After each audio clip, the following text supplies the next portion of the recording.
বকরি জবাই না করিয়া গাছের সাথে ঝুলাইয়া জবাই করা ছাড়া জীবিত বকরির গায়ের চামড়াটা যেমন ছিলাইয়া ফেলে, তার চাইতে বেশি কষ্ট জাহান্নামীদেরকে জান কবজ করা হয়।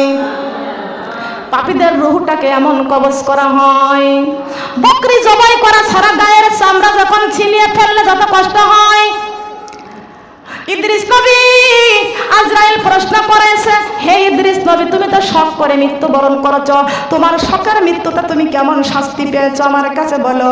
ইদ্রিস নবী ডাক দিয়া কয়, আমার শখের মৃত্যুতে এমন কষ্ট আমি পেয়েছি। কেমন কষ্ট? জীবিত বকরি জবাই করা ছাড়া গায়ের চামড়া যেমন ছিলিয়া ফেললে যেমন কষ্ট পাই, আমি ইদ্রিস শখের মৃত্যুতে আমি তার চাইতে বেশি কষ্ট পেয়েছি। তার চাইতে আমি বেশি কষ্ট পেয়েছি। সোনার মা বোনেরা, এমন ভাবে রূহটাকে কব্জা করবে, আল্লাহর নবীর চোখ দিয়া দরদর করে পানি পড়তে শুরু হয়ে গেছে। জিবরাইল আলাইহিস সালাম ডাক দিয়া কয়, ইয়া রাসূলুল্লাহ, ইয়া হাবিবাল্লাহ, ওগো নবীজি, আপনার চোখের পানি আমার আল্লাহ সহ্য করতে পারে না। আল্লাহ পাক রব্বুল আলামিন ডাক দিয়ে বলতেছেন, আজরাইল, আমার বন্ধুকে তুমি এই যে পাপিষ্ঠদেরকে, জাহান্নামের পাপিষ্ঠদের রূহ কব্জা করার কথা বিবরণটা বলে দিলে, এইবার আমার বন্ধুকে তুমি ইমানদারের রূহ কব্জা করা এই কথা বলে তুমি শান্তি দিয়া দাও। কেমনে ইমানদারের রূহ কব্জা করবে এই কথাটি আমার বন্ধুর কাছে বর্ণনা করে দাও। আজরাইল আলাইহিস সালাম ধীরে ধীরে আমার নবীর কাছে বর্ণনা করতেছেন, ইয়া রাসূলুল্লাহ, ইয়া হাবিবাল্লাহ, একজন মানুষ যখন মুমিন হয়ে যায়, মুত্তাকিন হয়ে যায়, তার পাশে আমি আজরাইল যখন চলে যাই, এমন সময় আমি যাওয়ার পরে দেখতে পাই ওই মুর্দা ব্যক্তি তার ভিতর থেকে শুধু জিকির উত্তোলন হইতেছে। আজরাইল আলাইহিস সালাম বলতেছেন, তুমি কি আমাকে চিনতে পারছো? বলে, আমি তো দেখতেছি আপনি একজন মানুষ। মালাকুল মউত আজরাইল ডাক দিয়া বলতেছেন, হে নবী ইদ্রিস, আমি এত সময় কথা বলতেছি, গল্প করতেছি, আপনি আমাকে চিনতে পারেন নাই। আমার নাম হলো আজরাইল। নাম কি? আজরাইলের নাম যদি শোনে তাহলে কি ইদ্রিস নবীর মাথা ঠিক থাকবে? বলেন, খেয়াল করেন গেল। আজরাইল আলাইহিস সালাম যখন বলেছে আমার নামটা মালাকুল মউত আজরাইল, ইদ্রিস নবী আগের মতো আর নাই, থরথর করে কাঁপতে শুরু করে দিয়েছে। এমন সময় আজরাইল আলাইহিস সালাম ডাক দিয়ে বলতেছেন, হে নবী ইদ্রিস, আপনি কেন থরথর হইয়া কাঁপতেছেন? ভয় পাওয়ার কিছু নাই।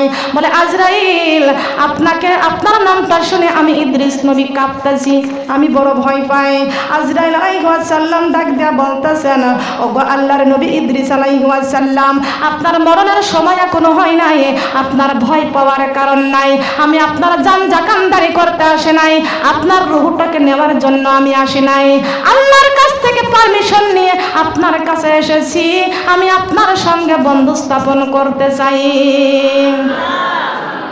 আমি আপনার সঙ্গে বন্ধু স্থাপন করতে চাই।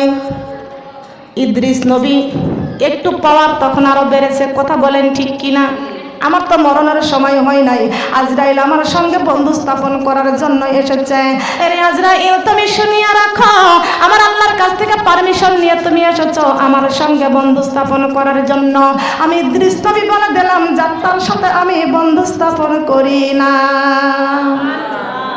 যাত্রার সাথে বন্ধু স্থাপন করি না। একটা কথা বললে, একটা ওয়াজ করলে আর একটা ওয়াজের কথা মনে পড়ে যায়। আল্লাহর ওলি আব্দুল কাদের জিলানী রহমাতুল্লাহ আলাইহি যখন কবরে রাখা হলো, ওই সময় মুনকির নাকির তাকে প্রশ্ন করতে আসলো, আমার রব্বকা, বলো তোমার রবকে, আমার দিনকা, তোমার দিন কি, আমার নবীকা, তোমার নবীকে। এমন সময় আল্লাহর ওলি আব্দুল কাদের জিলানী রহমাতুল্লাহ আলাইহি সঙ্গে সঙ্গে মুনকির নাকিরকে বলতেছে, মুনকির নাকির রে, তুমি শুনিয়া নাও, আল্লাহ পাক রব্বুল আলামিন প্রত্যেকটা বান্দা বান্দীকে কবরে রেখে দিয়েছে, আর প্রত্যেকটা মুর্দাকে প্রশ্ন করার জন্য তোমাকে রেখে দিয়েছে। প্রত্যেকটা মুর্দা তোমার প্রশ্নের উত্তর দেয়, আর তুমি প্রশ্ন করো আর তোমার প্রশ্নের উত্তর দেয়। আর আমি আজকে তোমাকে প্রশ্ন করব, আমাকে আমার প্রশ্নের উত্তর তোমাকে দেওয়া লাগবে। আগে আমার প্রশ্নের উত্তর দিবা। আমার পাশে বসায় নিষেধ করেছি আমি, আপনারা একটু সাইডে সেফে যান। দামি কথা বলতেছি। কেন আপনারা কথা বলতেছেন? ইশারায় কথা বলবেন, জোরে কথা বলবেন না। খেয়াল করেন, লক্ষ্য করেন, অনেক দামি কথা বলতেছি। এই দামি কথা এর মূল্য আপনাদের দেওয়ার ক্ষমতা নাই, আছে নাকি বলেন? আছে? যে সময়টা এখানে বসে বসে কোরআন হাদিসের কথা শুনবো, আমল নামা মিটারের নাই উঠতে থাকবে। বলেন সুবহানাল্লাহ। আল্লাহর ফেরেশতা বলেছে, ও আল্লাহর বান্দারা কথা বলো না, চুপ করে শোনো, তোমরা নিজেরাও শোনো, আমাদেরকেও শুনতে দাও।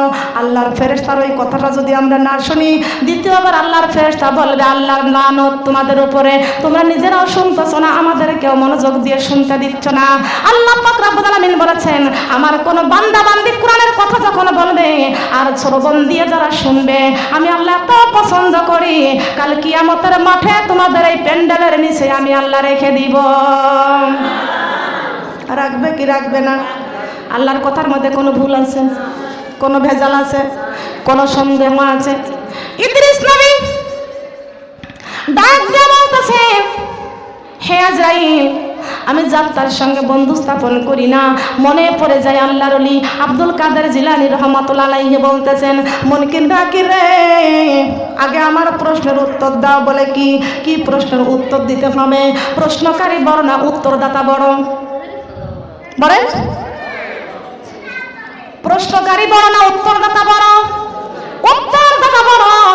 এইবার আব্দুল কাদের জিলানী রহমাতুল্লাহ আলাইহি বলতেছেন, হে মুনকির নাকির, আমার আল্লাহ প্রথমে যখন আদমকে বানাইতে গিয়েছিল, তুমি নিষেধ করেছিলে কেন? তোমার কি ক্ষতি ছিল? এবার আর উত্তর দিতে পারবে? ক্ষমতা আছে? মুনকির নাকির আল্লাহর কাছে বলেছে, আল্লাহ, আপনার একজন বান্দা এই যে কবরের মধ্যে আমাকে প্রশ্ন করেছে, আমাকে তো কেউ প্রশ্ন করার সাহস পাই না, আমাকে প্রশ্ন করতেছে, আমাকে কেন উল্টো প্রশ্ন করেছে? আমি তো প্রশ্নকারী, প্রশ্ন করব, উত্তরদাতা উত্তর দিবে। আল্লাহ পাক রব্বুল আলামিন ডাক দিয়ে বলতেছে, মুনকির নাকির রে, তুমি না একদিন আমার ওই আদম সন্তানদেরকে, আদম জাতকে বানানোর জন্য আমি বলেছিলাম, হুকুম করেছিলাম, তুমি বলেছিলে আদম জাত আপনি বানাবেন না, এরা দুনিয়াতে যা মারামারি করবে, কাটাকাটি করবে, রক্তপাত করবে, আপনার আইনগুলো শৃঙ্খলা করবে, কিন্তু তুমি নিষেধ করেছিলে। এই জন্য দেখো, আমার একজন অলি কবরে তোমারে প্রশ্ন করেছে, আমার অলির প্রশ্নের উত্তর দাও। অলির প্রশ্নের উত্তর দাও। তুমি না বলছিলে? মুনকির নাকির কথা বলতে পারে না, এবার ডাক দিয়ে বলতেছে, আমার আল্লাহ, আমার অলি কবরে এসেছে, আমার অলির প্রশ্নের উত্তরটা দিয়ে দাও। মুনকির নাকির বলতেছে, আল্লাহ, আপনার ওই অলির কাছে আমি বড় লজ্জিত, আমার উত্তর দেওয়ার ক্ষমতা আমার নাই। উত্তর দেওয়ার ক্ষমতা আমার নাই। কিন্তু দেখেন, এই ইমানদার হয়ে কবরে যাইতে হবে। ইমানদারের কবরের মধ্যে অবশ্যই আমাদের দাম আছে কি আছে না? বলেন, আছে কি আছে না? শুধু তাই নয়, রাবিয়া বসরির জীবনীতে যান, রাবিয়া বসরিকে যখন কবরস্থ করা হয়েছে, আজকে আমাদের ঘরে কত কাপড়, শোকেসের মধ্যে কাপড়ের অভাব নাই, তারপরে আমরা নামাজ পড়ি নাই। কথা বলেন ঠিক না বেঠিক? আমাদের কাপড়ের অভাব নাই, টাকার অভাব নাই, পয়সার অভাব নাই, আমরা সঠিক মতো পর্দা করতে পারি নাই। কথা বলেন ঠিক না বেঠিক? আজে বাজে কাপড় কিনে ঘর ভর্তি, বুরকা ভালো মতো জোটে না, ঠিক কিনা বলেন? টাকার অভাব নাই, কিন্তু বুরকার অভাব আছে, ঠিক কিনা বলেন? ঘরে কাপড়ের অভাব নাই, কিন্তু পর্দার অভাব আছে। কি জন্য বলতেছি খেয়াল করুন। রাবিয়া বসরি একটা কাপড় দিয়া 40 বছর ইবাদত করেছেন, সুবহানাল্লাহ বলেন। আর যেই শাড়িটা দিয়া, যেই পোশাকটা দিয়ে আপনি নামাজ পড়েন, রাবিয়া বসরি একটা কাপড় দিয়া 40 বছর আল্লাহর ইবাদত বন্দেগী করেছেন। 40 বছর যেই কাপড়টা দিয়ে আল্লাহর ইবাদত বন্দেগী করা হয়, ওই কাপড়টা আমার আল্লাহর কাছে বড় দামি হয়ে যায়, বড় দামি হয়ে যায়। তার কারণ কাপড়টা যখন পরা হয়, তখন আল্লাহ পাকের রহমতের নূরের তাজাল্লি ওই কাপড়ের মধ্যে পড়ে, সুবহানাল্লাহ বলেন, পড়ে না? রাবিয়া বসরি ইন্তেকাল করলেন, কবরস্থ করা হলো। রাবিয়া বসরির কবরে মুনকির নাকির বলতেছে, বলো আমার রব্বুকা, তোমার রবকে, মাদ্দিনুকা, তোমার দিন কি? আমার নবীকে, তোমার নবীকে, আমার রব আল্লাহ, আমার দিন ইসলাম, আমার নবী মুহাম্মদ রাসূলুল্লাহ সাল্লাল্লাহু আলাইহি ওয়াসাল্লাম।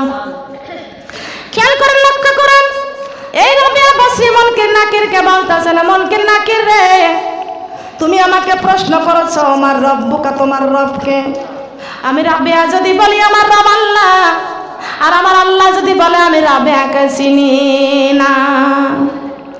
ও মুনকির নাকির, আমি রাবিয়া যদি বলি আমার রব আল্লাহ, আর আমার আল্লাহ যদি বলে আমি রাবিয়াকে চিনি না, আমার এই উত্তরের কোনো দাম নাই।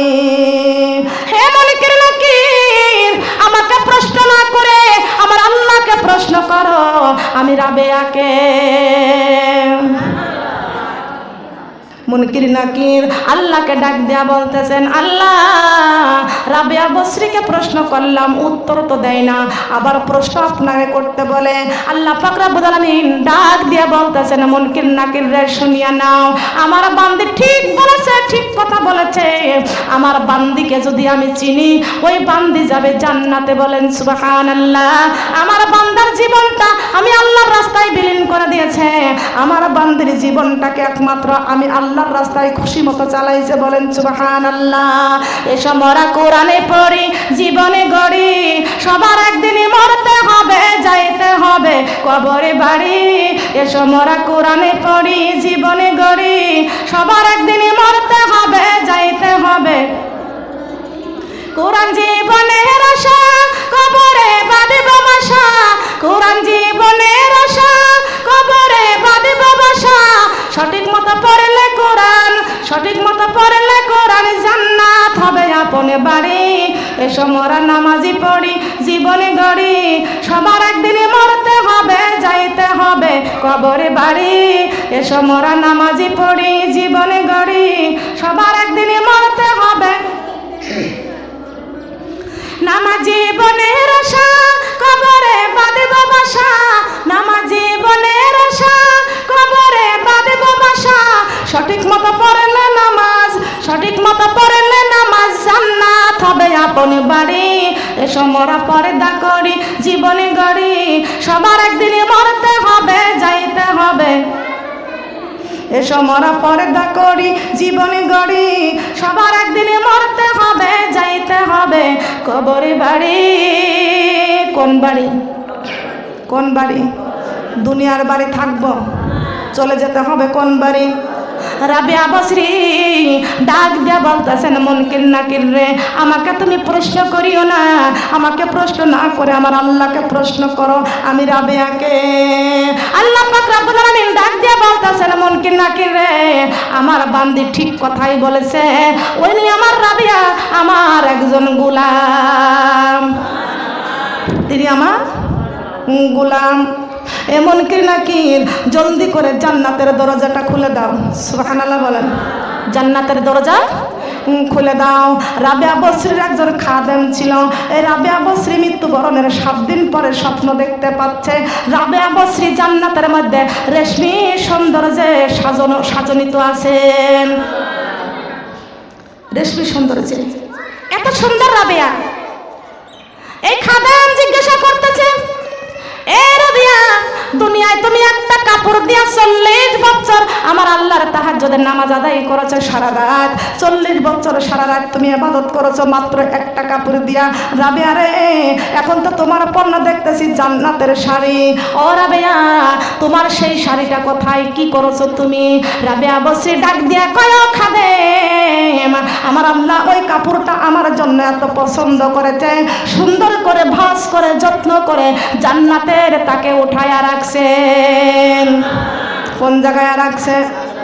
ও মা, আপনি যে কাপড়টা পরে নামাজ পড়েন গো মা, ওই কাপড়টা কত দামি। আপনি যে চক্ষু দিয়া কোরআন তেলাওয়াত করেন, সেই চক্ষুটা কত দামি। এই চক্ষুটা কোনোদিন জাহান্নামের আগুনে পড়বে না। যে জিহ্বাটা দিয়ে আপনি আল্লাহর জিকির করেন, ওই জিহ্বাটা কত দামি। এই জিহ্বাটা কোনোদিন জাহান্নামের আগুনে জ্বলবে না।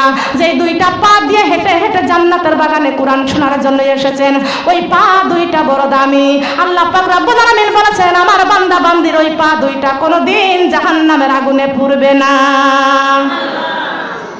পূর্বে পূর্বে খেয়াল করে লক্ষ্য করেন আজরাইল আলাইহিস সালাম ডাক দিয়ে বলতেছেন ইদ্রিস নবী আমি তো তোমার সঙ্গে বন্ধু স্থাপন করার জন্য এসেছি আসো তোমার সঙ্গে আমার বন্ধু স্থাপন করতে হবে আল্লাহর কাছ থেকে পারমিশন নিয়ে এসেছি রে ইদ্রিস নবী ডাক দিয়ে বলতেছেন না আমি যাত্রার সঙ্গে বন্ধু স্থাপন করি না হে আজরাইল যদি তোমার সঙ্গে আমার বন্ধু স্থাপন করতে হয় তাহলে তুমি আমার 3টা দাবি রাখতে হবে কয়টি দাবি আপনারা বুঝতে পারতেছেন এগুলো জানার দরকার আছে না আজরাইল 3টা দাবি রাখতে হবে বলে কি আমার তো এখন মরণের সময় হয় নাই তুমি তো আমাকে রূহ নিতে আসো নাই তবে আমি চাই তুমি আমার মৃত্যুবরণ করাইতে হবে আমি ইদ্রিস নবী শখ করে মৃত্যুবরণ করতে চাই কি করে শখ করে মৃত্যুবরণ করতে চাই এই আজরাইল আমি শখ করে মৃত্যুবরণ করতে চাই আজরাইল রে আমি একটু জাহান্নাম দেখতে চাই দেখাইতে পারবা আজরাইল আমি জান্নাত দেখতে চাই পারবা দেখাইতে আজরাইল আলাইহিস সালাম ডাক দিয়ে বলতেছেন আল্লাহ আমি শখ করে আসলাম বড় পছন্দ করে আপনার নবী ইদ্রিসের সঙ্গে আমি বন্ধু স্থাপন করার জন্য এখন দেখতে পাচ্ছি ইদ্রিস নবী বড় ভেজাল বড় ভেজাল কি হলো মরার সময় হয় নাই কিন্তু মরতে চাই জাহান্নাম দেখবে কেমনে দেখাবো জান্নাত দেখবে এখনই জীবিত অবস্থায় কেমনে দেখাবো আল্লাহ পাক রব্বুল আলামিন ডাক দিয়ে বলতেছেন ওরে আজরাইল আমার দোস্ত আমার বন্ধু আমার নবী তোমার কাছে আবদার করেছে 3টা দাবি তুমি পূরণ করে দাও 3টা দাবি করেছে কয়টা দাবি 3টা দাবি করেছে দাবি পূরণ করে দাও কিন্তু রে আজরাইল আমার ইদ্রিস নবী তোমার কাছে দাবি করেছে মরণের সময় হয় নাই মরতে চেয়েছে শখ করে মৃত্যুবরণ করতে চাই ওরে আজরাইল আমার ইদ্রিস নবীর রূহটাকে বের করবা আর আমি আল্লাহর সঙ্গে সঙ্গে আবার দেহে প্রবেশ করাইয়া দিব পারে না আমার আল্লাহ পারে না পারবে কি না খেয়াল করেন লক্ষ্য করেন আজরাইল আলাইহিস সালাম ইদ্রিস নবীর প্রাণটা বাহির করলেন আবার প্রাণটা সঙ্গে সঙ্গে আমার আল্লাহ প্রবেশ করাই দিলেন বলেন সুবহানাল্লাহ ইদ্রিস নবী মৃত্যুবরণ করলেন আবার রূহ ফিরে পেয়ে গেলেন এমন সময় ইদ্রিস নবী ডাক দিয়া বলতেছেন আজরাইল রে এবার তুমি আমাকে জাহান্নামটা দেখাইয়া দাও ইদ্রিস নবী জাহান্নাম দেখতে চাইলেন আজরাইল আলাইহিস সালাম জাহান্নাম দেখাইয়া দিল এই জাহান্নামটা দেখার পরে আবার ইদ্রিস নবী এবার বলতেছেন হে আজরাইল আমাকে তুমি এবার জান্নাত দেখাইয়া দাও আজরাইল আলাইহিস সালাম জান্নাত দেখাইয়া দিল জান্নাতের বারান্দায় ইদ্রিস নবী দৌড়াইয়া উঠলো আবার একটু বের হলো জুতা খুলে আবার জান্নাতের বারান্দায় উঠে পড়লো এবার তো দেখা যায় ইদ্রিস নবী জান্নাতের বারান্দার থেকে আর নামতে চায় না আজরাইল আলাইহিস সালাম ডাক দিয়ে কয় হে নবী ইদ্রিস আমি বড় শখ করে পছন্দ করে আল্লাহর কাছ থেকে পারমিশন নিয়ে আমি তোমার সঙ্গে বন্ধু স্থাপন করতে এসেছি তোমার তো 3টা দাবি আমি পূরণ করেছি এখন জান্নাতের বারান্দার থেকে নেমে আসো আমার সঙ্গে বন্ধু স্থাপন করো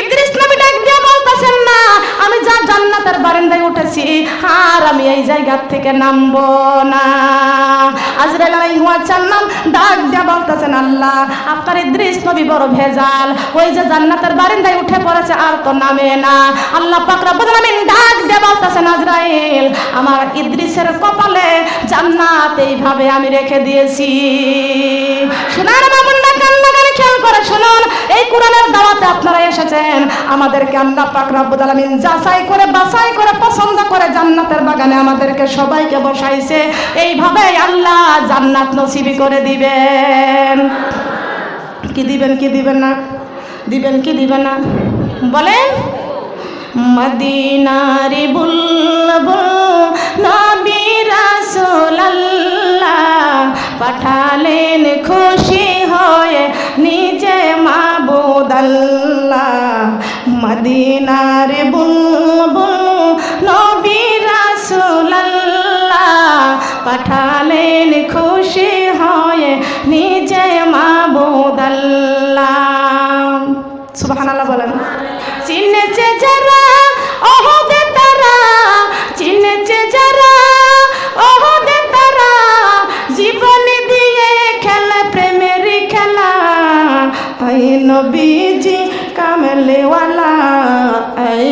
নবীজি কামলিওয়ালা, বলেন না সুবহানাল্লাহ।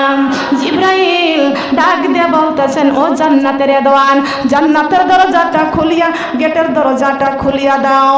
দুজাহানের বাচ্চা নবী মুহাম্মদ রাসূলুল্লাহ সাল্লাল্লাহু আলাইহি ওয়াসাল্লাম এসেছেন, সঙ্গে সঙ্গে রেদওয়ান দরজাটা খুলে দিয়েছেন। সুবহানাল্লাহ। যখন খুলিয়া গেল, আমার নবী ভিতরে প্রবেশ করে দেখতে পাইলেন জান্নাতের বারান্দায় সুন্দর একজন ব্যক্তি বসে আছেন। আল্লাহর নবী ডাক দিয়ে বলতেছেন, জিবরাইল, ইনার নামটা কি, ইনি কে? জিবরাইল ডাক দিয়ে বলতেছেন, ইয়া রাসূলুল্লাহ, ইয়া হাবিবাল্লাহ, ওনার নাম হলো, উনি ইদ্রিস নবী। উনি ইদ্রিস নবী। হে নবী, আপনি ইদ্রিস নবীকে সালাম জানান। আল্লাহর নবী ইদ্রিস নবীকে সালাম জানাইয়া জিজ্ঞাসা করলো, ইদ্রিস রে, তুমি কেমন আছো? কি বলেছে? ইদ্রিস নবী, তুমি কেমন আছো? ইদ্রিস নবী বলতেছেন, আলহামদুলিল্লাহ, জান্নাতের বারান্দায় অনেক শান্তিতে আছি। জান্নাতের বারান্দায় অনেক শান্তিতে আছি।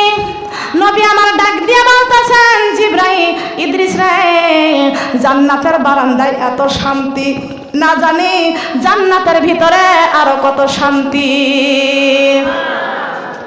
জান্নাতের বারান্দায় তুমি এত শান্তিতে আছো, জান্নাতের ভিতরে না কত শান্তি, ভিতরে প্রবেশ কেন করো না? হাদিসটা আমাদের জানতে হবে। এই ইদ্রিস নবী, তুমি কেন জান্নাতের ভিতরে প্রবেশ করো না? ইদ্রিস নবী আমার নবীর কাছে গল্প করতেছেন, ইয়া রাসূলুল্লাহ, ইয়া হাবিবাল্লাহ, ওই জান্নাতের ভিতরে প্রবেশ করার জন্য জান্নাতের দরজায় বারবার যে লক করি, আওয়াজ করি, জান্নাতের ভিতর থেকে জান্নাতের হুর ওই জায়গা থেকে উত্তর দিয়ে দেয়, আখেরি নবীর উম্মত এই জান্নাতে প্রবেশ না করা পর্যন্ত অন্য কোন নবীকে জান্নাতে ঢোকার পারমিশন আমার আল্লাহ দেয় নাই। সুবহানাল্লাহ বলেন। আমরা কোন নবীর উম্মত? কোন নবীর উম্মত? আমরা আখেরি নবীর উম্মত। ও মা, আমাদের কত দাম, আমাদের কত মূল্য।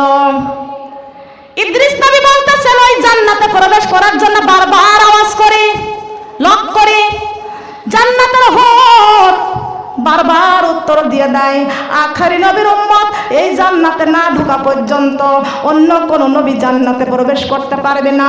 মুসা নবী পারবে না, ঈসা নবী পারবে না, দাউদ নবী পারবে না, ইদ্রিস নবী পারবে না, কোন নবী জান্নাতে প্রবেশ করতে পারবে না। আমার নবী বলেন তো খুশি না বেজার? আমার নবী, এবার আমার নবী খুশি। দেখেন আমার নবী, ও মা, আমরা কিন্তু কোনোদিন আল্লাহর কাছে বলি নাই, আল্লাহ আমার আখেরি নবীর উম্মত করে বানাও, 18,000 মাখলুকাত করে আমাদের দুনিয়াতে পাঠাও। একটা দরখাস্ত কোনোদিন আল্লাহর কাছে করে নাই। আল্লাহ পাক রব্বুল আলামিন যাচাই করে বাছাই করে আমাদের পছন্দ করে আখেরি নবীর উম্মত করে আমাদেরকে বানাইছেন। এই আখেরি নবীর উম্মত আপনি যেখানে সেখানে যাইতে পারবেন না, কোনো মাজারে যা সেজদা করতে পারবেন না, কোনো পীর তলায় মানত করতে পারবেন না, কোনো কবরস্থানে কিছু চাইতে পারবেন না। আপনার 40 বছর, আপনার 70 বছর বয়স হয়ে গেছে, আল্লাহ পাক রব্বুল আলামিন ডাক দিয়ে বলতেছেন, ওরে আজরাইল, আমার ওই বান্দার কাছে চলে যাও, রূহটাকে কবজা করে নিয়ে আসো। আল্লাহর নবী মুহাম্মদ রাসূলুল্লাহ সাল্লাল্লাহু আলাইহি ওয়াসাল্লাম ওই মেরাজে যা দেখতে পাইলেন, আজরাইল আলাইহিস সালাম হেড শিরে বসে আছে। কি শিরে? আমি বুখারী শরীফ পড়েছি, ছোটবেলা যখন পড়তাম অত ভালো বুঝতাম না, বড় হওয়ার পরে যখন বুঝতে পারলাম, আল্লাহ পাক রব্বুল আলামিন আস্তে আস্তে আমারে জ্ঞান দান করতে লাগলেন। খেয়াল করেন, ছোটবেলায় পড়েছি আজরাইল কুরসির মধ্যে বসে আছে। কিসের উপরে? কুরসির মধ্যে বসে আছে। আজরাইলের মাথার উপরে বিশাল বড় গাছ, গাছটির নাম হলো তুবা গাছ। নাম কি? নামটা হলো তুবা গাছ। সেই ছোট্টবেলায় পড়েছি, এখন পর্যন্ত মনে রেখে দিয়েছি। আল্লাহ পাক রব্বুল আলামিন আমার কলিজার মধ্যে কথাটা রেখে দিয়েছেন, নামটি হলো তুবা গাছ। আল্লাহর নবী এই যে আজরাইলের পাশে যে দাঁড়ালেন, জিবরাইল আলাইহিস সালাম ডাক দিয়ে বলতেছেন, ইয়া রাসূলুল্লাহ, ইয়া হাবিবাল্লাহ, আপনি যাকে দেখতে পাচ্ছেন ইনি तमाम পৃথিবীর প্রাণীর রূহ কবজা করার, জান কবজা করার আজরাইল। নবী আমার আজরাইলের পাশে যা দাঁড়ালেন, সালামটা দিয়ে দিলেন। আজরাইল আলাইহিস সালাম হেড ছিঁড়ে বসে আছে, চিন্তিত অবস্থায় বসে আছে।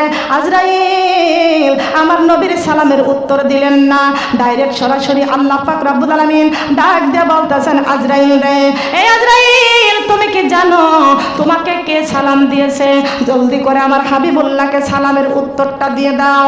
আজরাইল আলাইহিস সালাম আল্লাহর হুকুমে আল্লাহর নবীর সালামের উত্তরটা দিয়ে দিলেন, হাত ধরে কুরসির মধ্যে বসায় দিলেন, সম্মানের সাথে বলেন সুবহানাল্লাহ। আল্লাহর নবী আজরাইলকে ডাক দিয়া বলতেছেন, ও আজরাইল, আমি তোমারে কিছু কথা জিগাইব, আমার কিছু কথার উত্তর তোমারে দেওয়া লাগবে। আজরাইল আলাইহিস সালাম ডাক দিয়া বলতেছেন, ইয়া রাসূলুল্লাহ, ইয়া হাবিবাল্লাহ, আমি হেড ছিঁড়ে বসে থাকি, কারোর সঙ্গে কথা বলার সুযোগ পর্যন্ত আমি পাই নাই। এই যে দেখতেছেন একটি গাছ, এই গাছের পাতার সঙ্গে সব প্রাণীর নামটা লেখা থাকে। আমার আল্লাহ পাক রব্বুল আলামিন যখন আমাকে হুকুম করে তখন ওই পাতাটা খুঁটি, আর ওই পাতার মধ্যে যার নামটা আমি দেখতে পাই তার রূহটাকে কবজ করি। ও আল্লাহর নবী, আজকে আল্লাহর হুকুমে আমি আপনার সঙ্গে কথা বলতেছি। কার হুকুমে? আল্লাহর হুকুমে আমি আপনার সঙ্গে কথা বলতেছি। আল্লাহ পাক রব্বুল আলামিন আমাকে যে চাকরি দিয়েছেন, এই চাকরি থেকে ঘাড় ফেরানোর সময় আমি পাই নাই, আমি কখনো ঘাড় ফেরানোর সময় পাই নাই। আল্লাহর হুকুমে আজকে আমি আপনার সঙ্গে কথা বলতেছি। আপনি একটা নয়, দুইটা নয়, তিনটা নয়, যতগুলি প্রশ্ন আমাকে করতে থাকেন। আল্লাহর নবী বলতেছেন, আজরাইল, যতগুলি না, আমি নবী তোমার কাছে জানতে চাই, তুমি যেইভাবে রূহটা কবজ করো, আজরাইল, তুমি যেইভাবে রূহটা কবজ করো, কেমনে কবজ করো? আজরাইল আলাইহিস সালাম বলেছেন, এই পাতাটা আমি পড়ি, পড়ার পরে তার কাছে যাই। আমার নবী ডাক দিয়ে বলতেছেন, আজরাইল রে, তুমি কি যার রূহ কবজ করো তার পাশে যাকে তুমি দাঁড়াও। কিন্তু আজরাইল আলাইহিস সালাম বলেছেন, না, আমার তার সরাসরি তার বাড়িতে যাওয়া লাগে না। আমার ফাতেমা জোহরা রাদিয়াল্লাহু তাআলা আনহা আজরাইল যখন আমার নবীর ঘরে যখন প্রবেশ করেছিলেন, মা ফাতেমা স্বয়ং দেখেছিলেন আজরাইলের মাথাটা হলো আসমানে আর পা দুইটা জমিনে। ডান হাত এক প্রান্তে, বাম হাত এক প্রান্তে। লক্ষ্য করেন, যাওয়া লাগে না। ওইখানে যাওয়ার পরে তার সমস্ত দেহটাকে মুর্দার উপরে রুকে পড়ে। সুবহানাল্লাহ। এই আজরাইল, আমাকে তুমি বলো কেমনে রূহটা কবজ করো? বলে আমি তার ঘরে যাই। তার ঘরে যাওয়ার পরে দেখি তার পাশে আত্মীয় স্বজনরা কাঁদতেছে, তার সন্তানেরা হাওমাও করে কাঁদতেছে। এমন সময় আমি যাই তার পাশে তার পাশে যা বসি। এমন সময় আমি আজরাইলের আগে যায়া আরো দুইজন ফেরেশতা উপস্থিত হয়ে যায়। সেই দুইজন ফেরেশতা কারা? একজন রিজিকের সরবরাহের ব্যবস্থা আমার আল্লাহ তাকে দিয়ে করাইতো, আর একজন ফেরেশতাকে দিয়া পানির সরবরাহের ব্যবস্থা আমার আল্লাহ করাইতো। এমন সময় তখন সেই দুইজন ফেরেশতা তার কাছ থেকে বিদায় নিয়ে চলে যায়। এমন সময় আমি আজরাইল, ওই ব্যক্তি যদি মুনাফিক হয়, আমি আজরাইল দুইজন জাহান্নামের প্রহরী ডেকে নিয়ে যাই।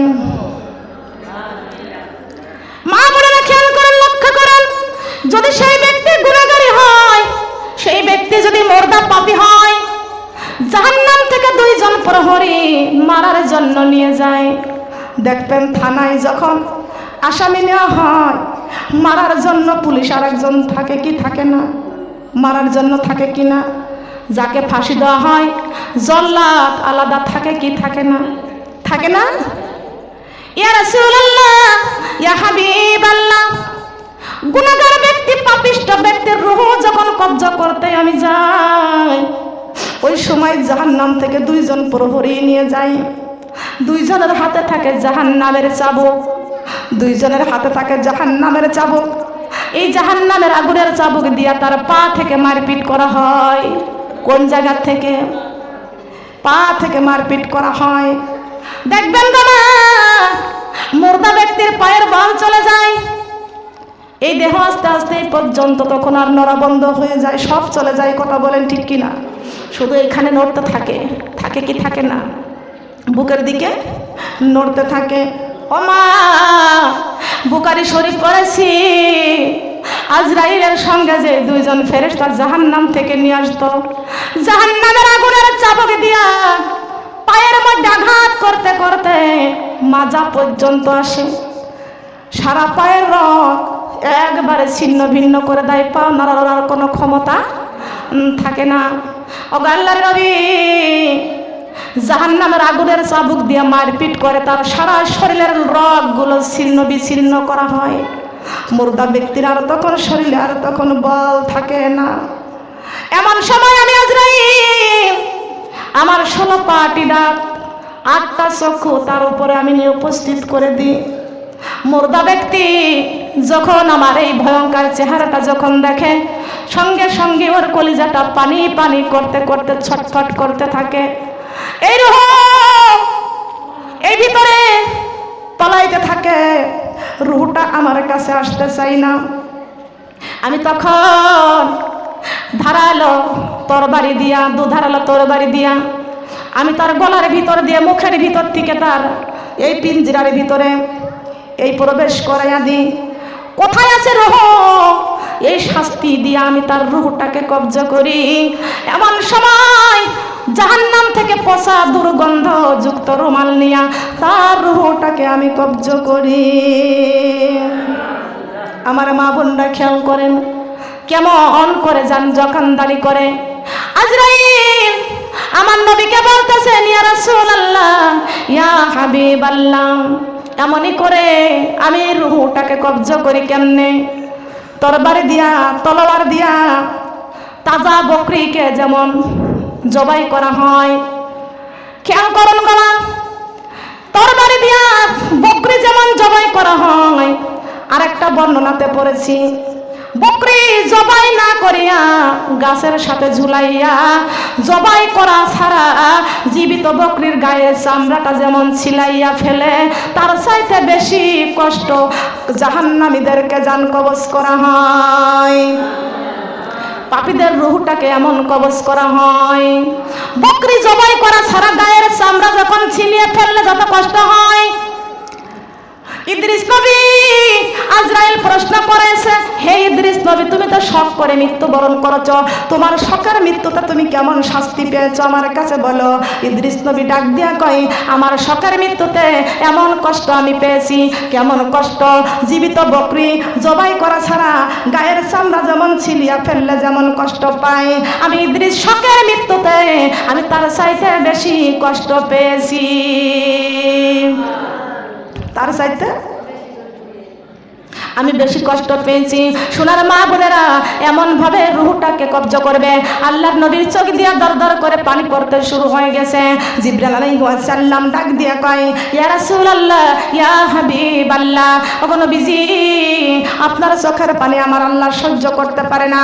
আল্লাহ পাক রব্বুল আলামিন ডাক দিয়ে বলতেছেন আজরাইল আমার বন্ধুকে তুমি এই যে পাপিষ্ঠদেরকে জাহান্নামের পাপিষ্ঠদের রূহ কবজা করার কথা বিবরণটা বলে দিলে, এইবার আমার বন্ধুকে তুমি ইমানদারের রূহ কবজা করা এই কথা বলে তুমি শান্তি দিয়া দাও।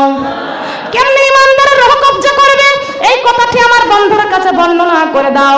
আজরাইল আলাইহিস সালাম ধীরে ধীরে আমার নবীর কাছে বর্ণনা করতেছেন ইয়া রাসূলুল্লাহ ইয়া হাবিবাল্লাহ একজন মানুষ যখন মুমিন হয়ে যায় মুত্তাকিন হয়ে যায় তার পাশে আমি আজরাইল যখন চলে যাই এমন সময় আমি যাওয়ার পরে দেখতে পাই ওই মুর্দা ব্যক্তি তার ভিতর থেকে শুধু জিকির উত্তোলন হইতেছে আল্লাহু আল্লাহ আল্লাহু আল্লাহ লা ইলাহা ইল্লাল্লাহু লা ইলাহা ইল্লাল্লাহ নেই কোনো মাবুদ আল্লাহ ছাড়া নাই কোনো মাবুদ আল্লাহ ছাড়া লা ইলাহা ইল্লাল্লাহ লা ইলাহা লা ইলাহা ইল্লাল্লাহ মুহাম্মাদুর রাসূলুল্লাহ লা ইলাহা ইল্লাল্লাহ মুহাম্মাদুর রাসূলুল্লাহ লা ইলাহা ইল্লাল্লাহ মুহাম্মাদুর কোনো খালিক নেই তুমি ছাড়া কোনো মালিক নেই তুমি ছাড়া কোনো মাবুদ নেই তুমি ছাড়া কোনো মাশুক নেই তুমি ছাড়া এই জীবনে তোমার মতো আপন আর কেউ নাই এখানে ওখানে সবখানে শুধু তোমাকে খুঁজে বেড়াই মন হয় তো না লা ইলাহা ইল্লাল্লাহ লা ইলাহা লা ইলাহা ইল্লাল্লাহ লা ইলাহা লা ইলাহা ইল্লাল্লাহ মুহাম্মাদুর রাসূলুল্লাহ লা ইলাহা মুহাম্মাদুর হৃদয় গভীরে আছো তুমি, বুকের জমিনে শুধু তুমি, দু চোখে জোরে শুধু তুমি, হৃদয় মাঝে শুধু তুমি। এই জীবনে তোমার মতো আপন আর কেউ নাই, এখানে ওখানে সবখানে শুধু তোমাকে খুঁজে বেড়াই। তোমার জিকির মন হয় তো না লা ইলাহা ইল্লাল্লাহ লা ইলাহা লা ইলাহা ইল্লাল্লাহ মুহাম্মাদুর রাসূলুল্লাহ লা ইলাহা ইল্লাল্লাহ মুহাম্মাদুর রাসূলুল্লাহ ইল্লাল্লাহ ইল্লাল্লাহ ইল্লাল্লাহ সুবহানাল্লাহ।